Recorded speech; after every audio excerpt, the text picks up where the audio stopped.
J'espère que vous allez bien en ce dimanche matin. Vous avez été très nombreuses à me faire part de vos regrets que le live d'hier avec Yuki était quand même essentiellement en anglais et qu'un certain nombre d'entre vous n'avaient donc pas pu saisir l'intégralité des messages que nous souhaitions vous faire passer toutes les deux. Alors je me suis dit que j'allais vous faire un petit résumé en français aujourd'hui de nos échanges, comme ça ce sera plus rapide à écouter, à revoir en replay. Et puis, si vous avez ensuite envie d'aller plus loin, d'entendre Yuki, etc., vous pourrez regarder le live que nous avons réalisé ensemble hier. Alors, le sujet est la respiration zen, donc version japonaise qui s'appelle le Zen Kokyu, et qui est donc une respiration, je dirais, fondamentale dans le bouddhisme zen, qui est aussi pratiqué au Japon, et que j'ai découverte personnellement au mois de mars de cette année, donc dans ce contexte où je suis allée à Tokyo, mais ce n'est pas à Tokyo que j'ai rencontré Yuki, c'est à Paris. Elle vit au Japon, entre Tokyo et Nagano, et est vraiment la représentante aujourd'hui officielle de cette respiration zen japonaise. Alors, vous le savez, je suis enseignante de yoga, même si j'avoue que le temps de pratique est très réduit par rapport au yoga du visage qui a pris une place extrêmement importante dans mon emploi du temps à la fois personnel et professionnel.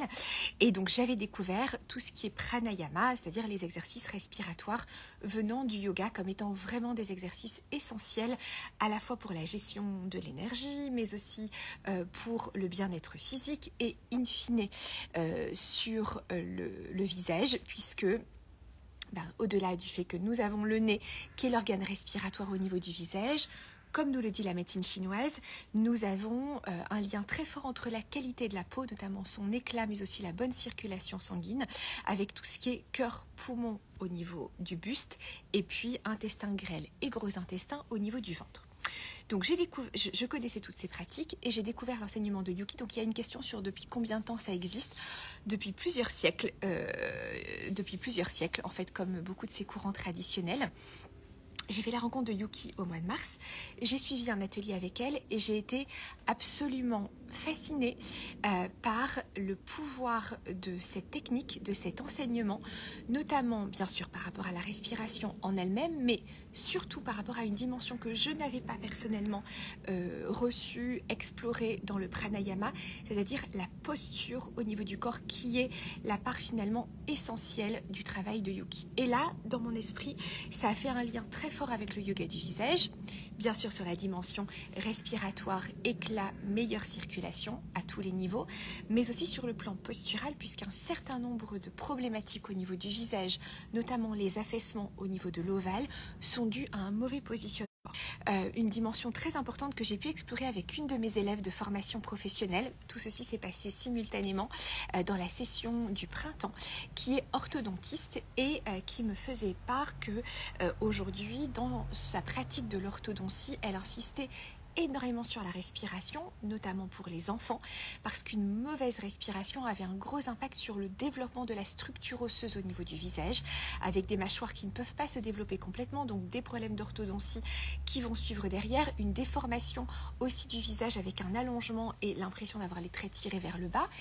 Et au-delà de ça, de nouveau, finalement, à l'âge adulte, même si la structure est stabilisée, quand nous n'avons pas une bonne respiration, et notamment si nous avons une respiration buccale plutôt que nasale, cela va impacter l'éclat de notre visage, mais aussi son degré de fatigue le matin au réveil, parce qu'on n'est pas bien oxygéné, on n'a pas une bonne posture, on va avoir plus de cernes, de poches, et là encore l'impression d'un visage qui gravite vers le bas. Donc, tout ceci c'est connecté entre guillemets dans mon esprit et je me suis dit il faut absolument que je propose à mes élèves un atelier avec les enseignements de Yuki qui sont fantastiques vraiment et que nous puissions joindre sa pratique à elle, sa philosophie avec le yoga du visage et plus particulièrement avec le face taping parce que nous pouvons avec la pose des bandes de face taping sur le visage ouvrir aussi la respiration et travailler notamment sur tout ce qui est sillon nasogénien qui va lui aussi être très impacté par la façon dont on respire parce que si on doit forcer,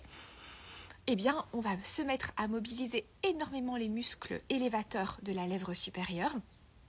renforçant le sillon nasogénien et créant vraiment ici des crispations et des signes de vieillissement accélérés au niveau des narines. Donc, nous avons la chance que Yuki, après avoir échangé avec elle, finalement, on s'est dit si elle peut revenir à Paris, ce serait formidable. Et finalement, elle s'est organisée pour se faire un petit tour du monde à la fin de l'été. Donc, elle va d'abord être aux États-Unis, à Los Angeles notamment, puis venir à Paris fin août, début septembre. Et donc, nous organisons un atelier ensemble le 31 août de 14h à 17h au Centre Élément, donc rue des Guillemets, Paris 4e, au cours duquel vous allez à la fois recevoir l'enseignement de Yuki sur la posture, mais aussi sur la respiration. Et je vais, moi, m'occuper de vous avec les bancs de face taping pour bien vous expliquer comment les poser sur le visage pour à la fois améliorer votre capacité respiratoire, mais aussi travailler sur les signaux esthétiques au niveau du visage, en lien notamment avec une mauvaise respiration, qui peut aussi résulter dans une asymétrie, parce que si on respire mal, parfois on respire plus d'une narine que de l'autre, et cela va influencer l'anatomie au niveau du visage. Je vais répondre sur le distanciel de l'atelier ensuite. Donc ça, c'est le premier atelier. Vraiment éclat, rajeunissement, embellissement du visage et posture avec le Zen Kokyu par Yuki et le face taping et le yoga du visage par moi. Et puis, en échangeant avec Yuki, parce que nous avons eu de nombreux échanges depuis notre rencontre au mois de mars, nous avons abordé la question du bien-être, parce que, vous le savez, dans mon enseignement du yoga du visage, je considère que finalement, la beauté est la résultante, Bretzel, est la résultante finalement de la cerise sur le gâteau d'un équilibre général au niveau du corps, et que quand le corps est en souffrance, et quand l'émotionnel est en souffrance, eh bien sûr, cela va se refléter sur le visage. Ce que je voulais vous dire aussi, ce que vous retrouverez dans le petit échange que j'ai eu avec Yuki hier, c'est que finalement, elle a 49 ans aujourd'hui, moi j'en ai 45, donc nous sommes à peu près similaires en termes de tranche d'âge.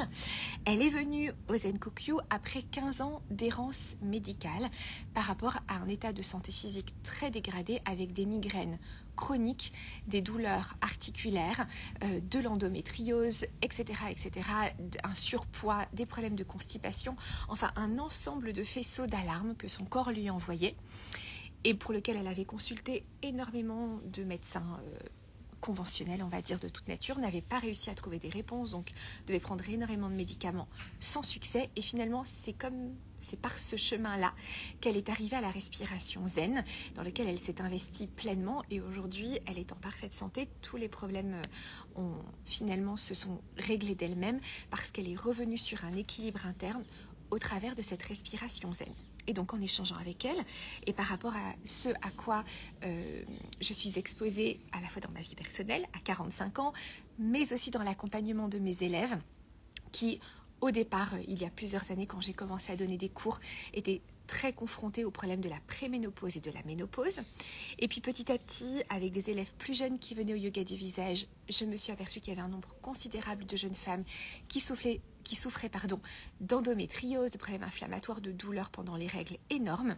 Et puis j'ai une fille aussi qui est adolescente, donc je me suis dit, avec ces échanges avec Yuki, mais finalement, est-ce qu'on pourrait aussi faire quelque chose ensemble autour de tout ce qui est l'équilibre hormonal féminin à travers les âges? Et là encore, en échangeant avec elle par rapport à ses retours d'expérience sur sa pratique, son enseignement au Japon notamment, mais aussi un peu partout dans le monde, j'ai été confortée dans le fait que sa pratique posturale, respiratoire, cet alignement qu'elle permettait d'avoir, était aussi un ingrédient clé dans un bon équilibre hormonal. Donc Yuki est en préménopause, elle n'a quasiment pas de symptômes de tout ceci, elle pratique bien sûr énormément et je me suis dit fantastique, et si nous pouvions également concocter quelque chose autour de cette double dimension, respiration zen et yoga du visage, dans l'accompagnement finalement du féminin à travers les âges. Et nous vous proposons donc un second atelier qui aura lieu le dimanche 1er septembre, donc juste avant la rentrée,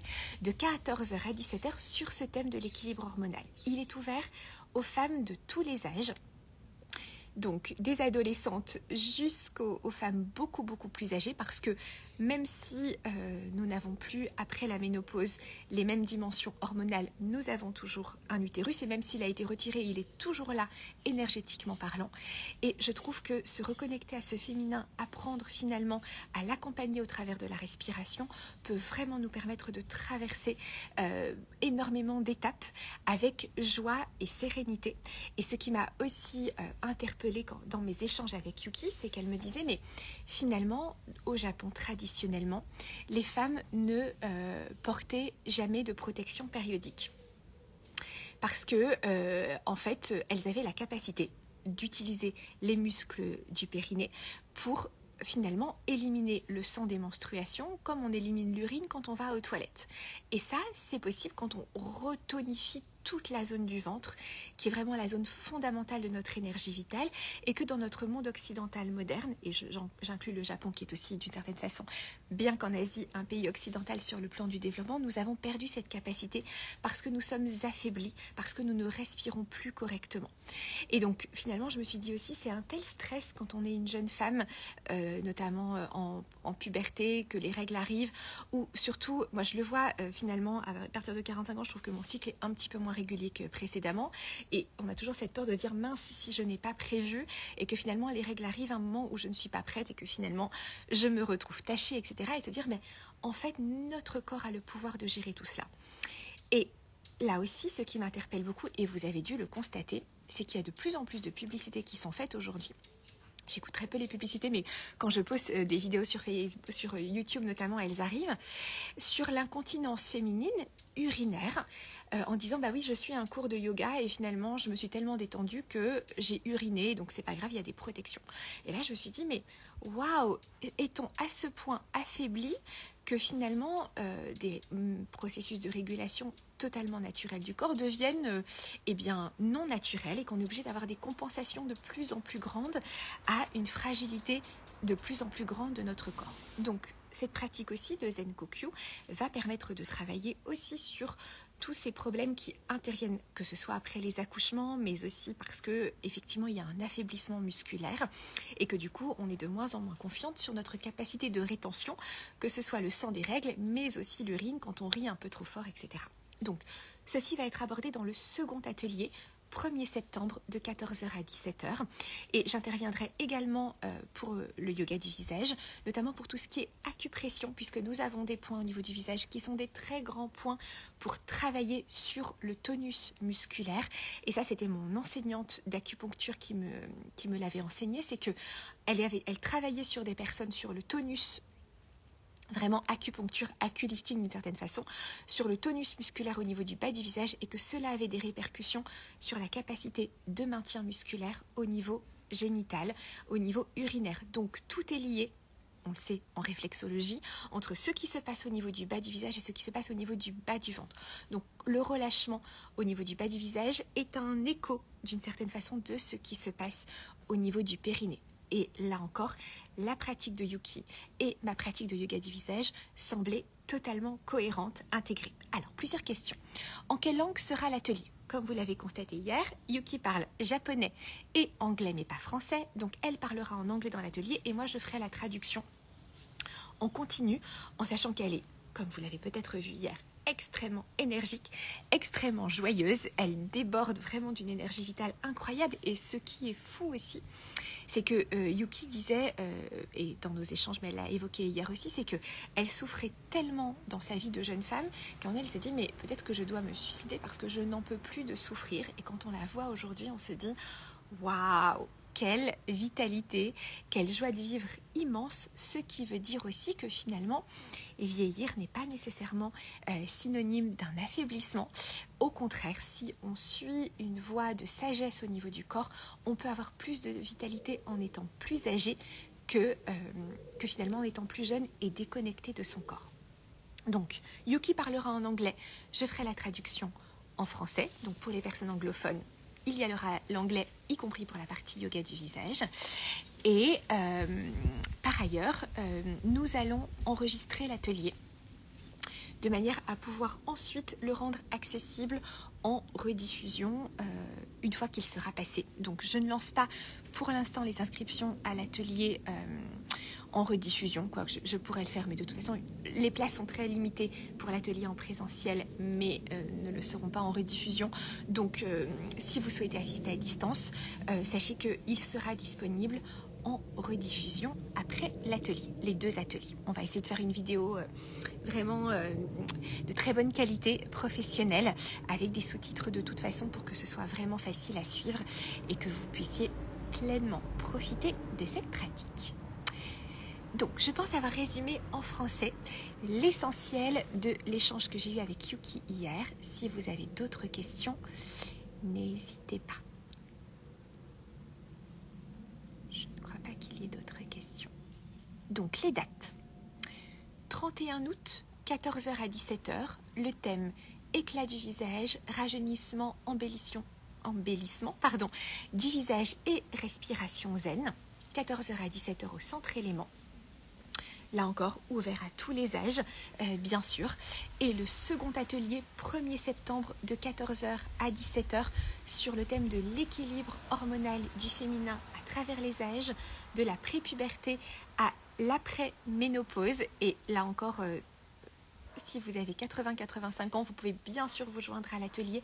Comme on le disait aussi hier avec Yuki, je trouve qu'on a perdu aujourd'hui cette capacité finalement d'apprécier, d'être en connexion avec tous les âges de la vie et d'apprendre aussi de nos aînés les bonnes pratiques. Nous avons énormément à apprendre de l'expérience de nos aînés, mais aujourd'hui c'est vrai qu'on a tendance à les mettre au placard, on ne veut pas les regarder, ce qui est vraiment dommage parce que c'est de là que vient la transmission principale, ce qui était le cas dans les cultures traditionnelles.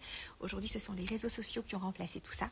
Ils ont de gros avantages, ils nous permettent de nous connecter et d'avoir accès à plein d'informations, mais je trouve que c'est extrêmement important de recréer du lien entre les générations, notamment pour les personnes plus jeunes qui sont de plus en plus coupées. En fait, des générations passées. Je vous parlerai d'un très joli livre que j'ai terminé hier sur ce sujet qui m'a énormément touchée.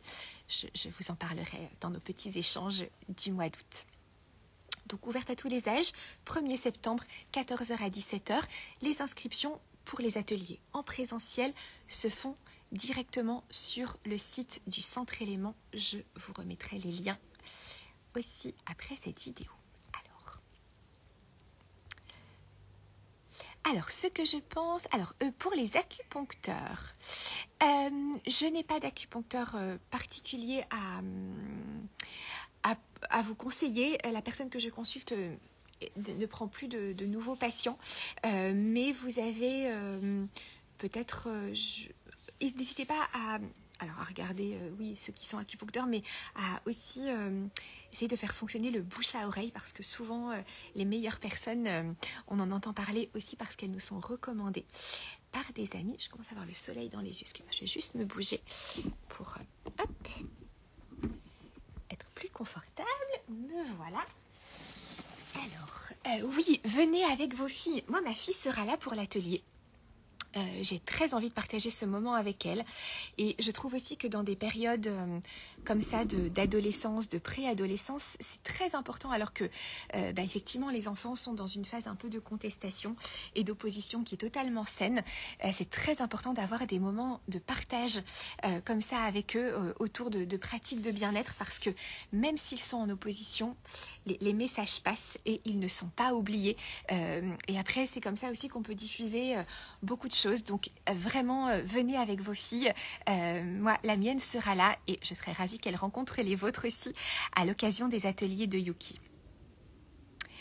Alors, le nouvel outil de Bijou, oui, bien sûr. Alors, je ne l'ai pas avec moi là, juste là, parce que c'était pas au programme, mais j'allais vous en reparler cette semaine. Donc, il s'agit de la tête à 6 pointes, qui est avec une force encore supérieure à la tête à 3 pointes qui est sur l'outil de base de Bijou, et qui permet vraiment d'aller très profondément à l'intérieur des masses musculaires les plus puissantes qui peuvent parfois résister à la détente, que ce soit au massage manuel ou avec l'outil à 3 pointes. C'est aussi un outil qui agrippe, donc on peut notamment utiliser sur le cuir chevelu pour faire bouger le cuir chevelu lorsqu'il est très verrouillé, avec pour conséquence des rides d'expression plus importantes au niveau du front, mais aussi un affaissement accru de la paupière supérieure. Mais je vous en reparlerai cette semaine.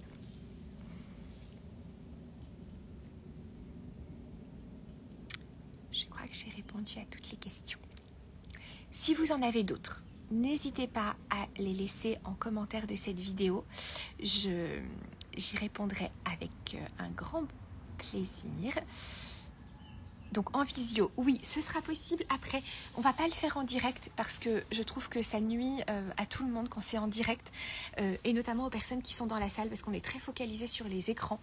Donc ceci sera filmé de façon professionnelle et les replays vous seront accessibles ensuite. Eh bien, je crois que j'ai répondu à toutes les questions. Alors, la formation du dimanche 1er septembre, non, elle ne sera pas sur Instagram, elle est en présentiel à Paris et ensuite elle sera en replay, mais en replay via mon site, à commander sur le site.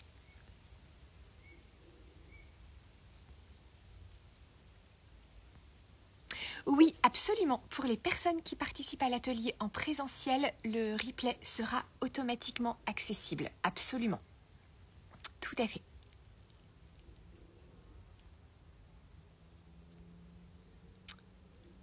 Je suis arrivée au bout des questions. Je vous souhaite un excellent dimanche. Profitez bien de cette douceur.